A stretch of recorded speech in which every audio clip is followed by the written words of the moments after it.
So Chris, tell the audience where we are right now. Well, we're in Poole Harbour at the famous Sunseeker shipyard, and we're on board a new Sunseeker 88 yacht. So I've had the pleasure today of being toured around the Sunseeker shipyard here, and I'm going to ask Chris some questions and really get into the nitty-gritty of what has made Sunseeker so successful over the last 5 decades. Chris, are you ready for this?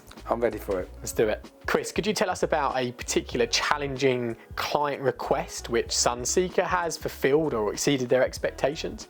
Well, look, we have challenging, demanding clients when they don't know who they're dealing with, and they've probably bought other products, may not have been a yacht, but something in their life, and been let down by the sales team, by the company. Believe me, we get demanding, precise clients, but we actually enjoy the journey with them. Those clients, when you win their trust, you prove you've delivered. You know, if I include an accessory or modification, I always supply the best. I don't supply the cheapest, even if it's a given object. If it's that table, it might be a Minotti table. I wouldn't go and give them a cheap table.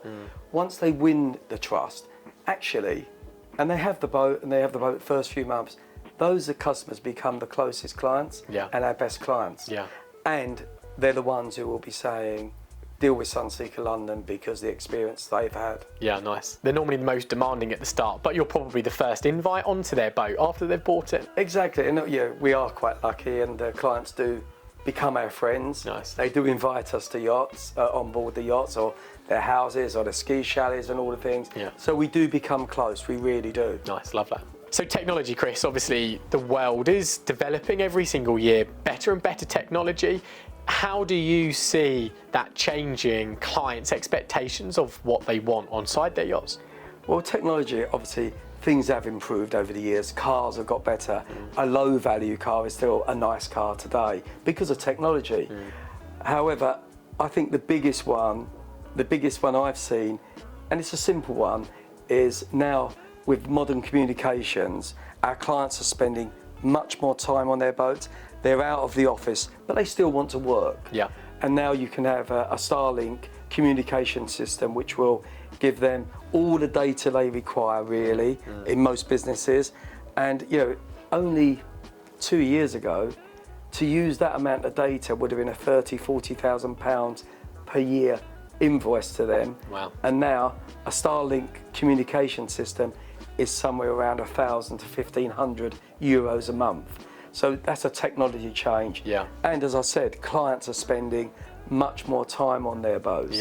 Technology, you know, generators have got quieter, engines are becoming more fuel efficient. So every system on the boat, from the toilet systems, wherever you look, have improved over the years. But the biggest bit of, if you like, simple tech, what we need, you know, you take your kids to a restaurant, what's the first thing they ask for?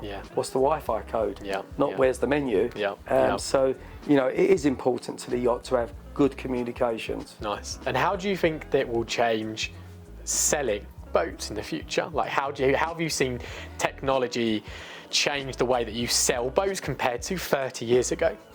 Look, the big difference is, I think Sunseeker London have 20 lines, telephone lines coming in. The phone calls don't happen as much now. Most research is done online. You know, when we're buying, whatever we're buying, where do we go first? Online. 100%. So years ago, you'd have a client phone up, oh Chris, could you tell me the beam, the length, the draft, what horsepower? Clients come now prepared. They know roughly, obviously, the sales guys would talk them through the systems, the different systems we offer, why there's different electronic packages and so on. But most research now is done online. So I'm not saying you can get rid of the salesman. I still think we are needed. We're not redundant yet.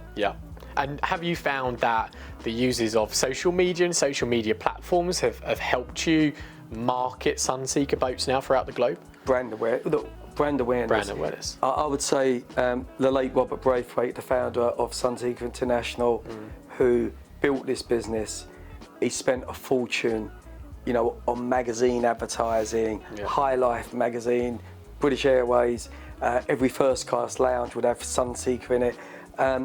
the big difference is now you can get to a much wider audience by being online, social media and so on. So yes, I think it works for us. Nice. Do we receive orders from social media? That's hard to judge. Yeah. However, I will say, you know, Sunseeker London sell, we deliver about 60 new Sunseekers a year and 120 used Sunseekers. And I would say the used boats especially, they're near enough bought online, believe it or not. Wow. It's us who get scared and say, no, come and check it. Yeah. You know, I know you're reading about, I know you want to buy it. Come and see it first, because your expectation may be different to mine. Yeah. And you get a little bit worried when they've not seen the boat. But it does happen. Yeah. Super interesting. So Chris, we've already spoken about it. You obviously have a very detailed after-sale process here at Sunseeker, but tell us about how you stay in contact with your clients and tell us that process after they've purchased the yacht.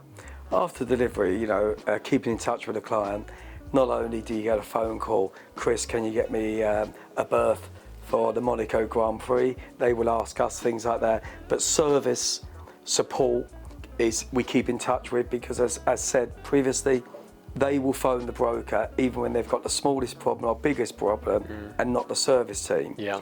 Now, service support on a boat, it's not like a car. Look, your car breaks down, we can get it recovered. We belong to the AA, the RAC. There is an emergency service to help you. But you imagine, to get this boat for a service, we can't just pull into the garage. Yeah. Yeah. The team has to come to the boat.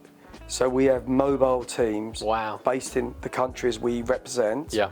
We also here have a satellite team who will fly in with the spare part. God. So just say we've had a silly one, a TV control dropped over the side, and they're at the Monaco Grand Prix. Yeah. We would have that delivered either that day with one of our youngsters who volunteers, who wants to jump on an EasyJet flight to Nice. Yeah.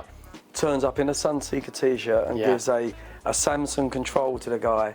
That guy would have paid £100,000 for it. That is brilliant. But support goes on like that. Yeah. And we spend all this money on advertising, but if you look after a client when he's got problems, it goes a long way. Massively. And we are there to support the product. Whether, lots of times, believe it or not, we call it sticky fingers. The client does it wrong. Yeah. We will still go down, support, educate and say, look, don't do this again, this was happened. Yeah. And usually we don't even charge. Yeah. I don't make money out of service. Yeah. Sunseeker London Group really is a support of sales. Yeah. And it's really the warranty backup. Yeah. After warranty, then the retail work probably goes elsewhere, because if you're one end of the south of France and we're the other end, you won't call us in to service a boat when you've got a service centre next to you. Yeah. But the support is there, and we lose money doing it, believe me. And do your clients get a first refusal, or you've got a new edition of boat yacht coming out? Would they kind of get a preferential treatment to have the option to purchase the yacht first over a new client? Yes, we share the information. We're working on projects now. We don't know everything for what's coming, but we're lucky enough to be so close to Sunseeker International, and being a British brand, a British company, and we're on site or next door, we learn little things what come out. And I'm in talks with clients on projects for 2 years down the line.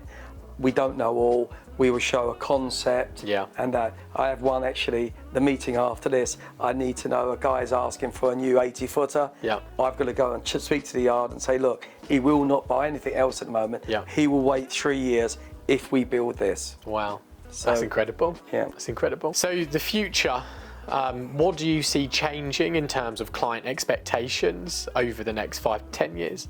It's quite an interesting one, because we have new projects ready.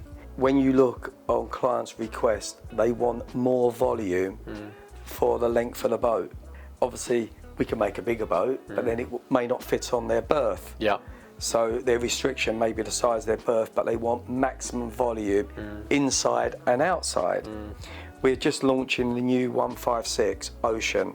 She's 80 foot long, and the volume is much larger than the 88 yacht we're on. Yeah. It's a different style boat. You can't have everything. So there's clients that will want the traditional Sunseeker line. So this is a Yacht 88. That's a traditional Sunseeker boat. And where the ocean range is all about volume. The space is incredible.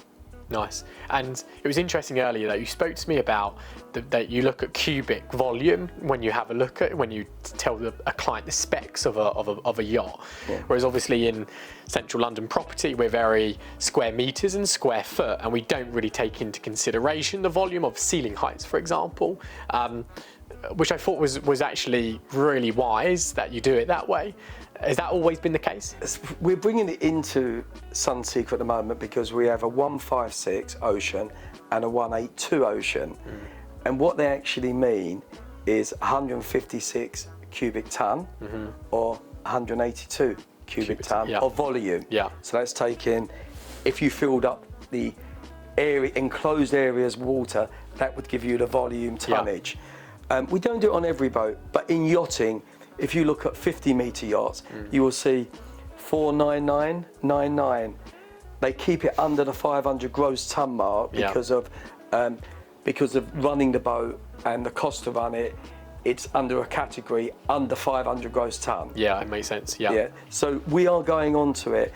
Very rarely we get our square footage, but it is coming of floor areas.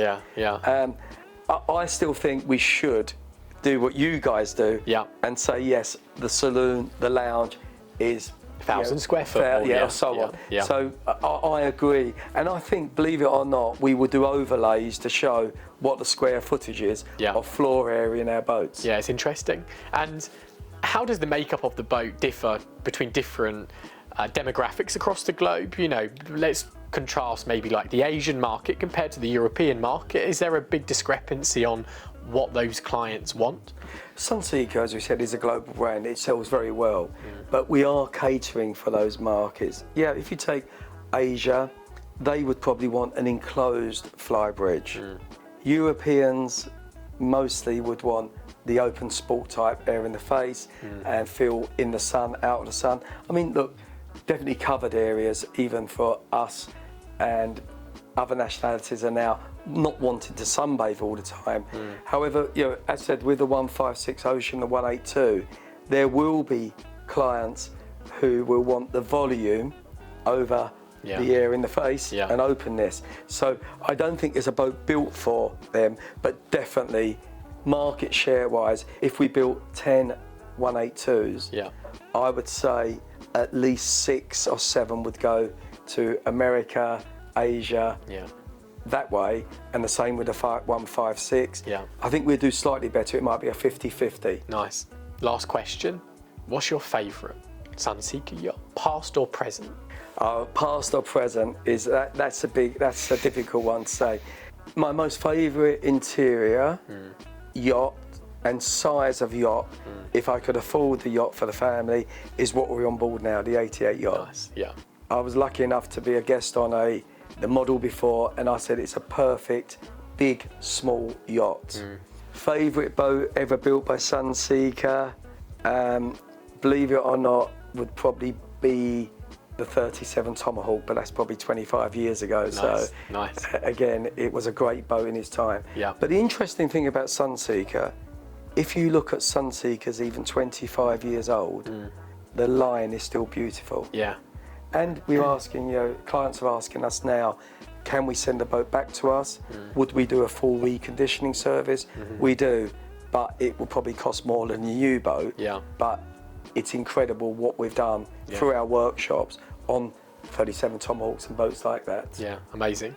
I think for me, one of the biggest, I mean, we've been here today, and the attention to detail that every single workman goes through, you know, in the making of these boats is exceptional. And even being inside the yacht now, you know, I get to see best in class property, you know, across the globe, and you can really tell the attention to detail in this yacht. It's seamless.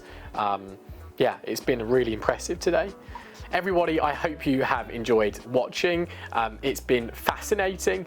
Chris, where can people find you? We can find us, we're based in Mayfair, Sunseeker London Group's offices in Davis Street. Also on Instagram on Sunseeker Chris Head or Sunseeker London Group. Amazing. And thank you very much for having us on board today. Thank you, Oliver.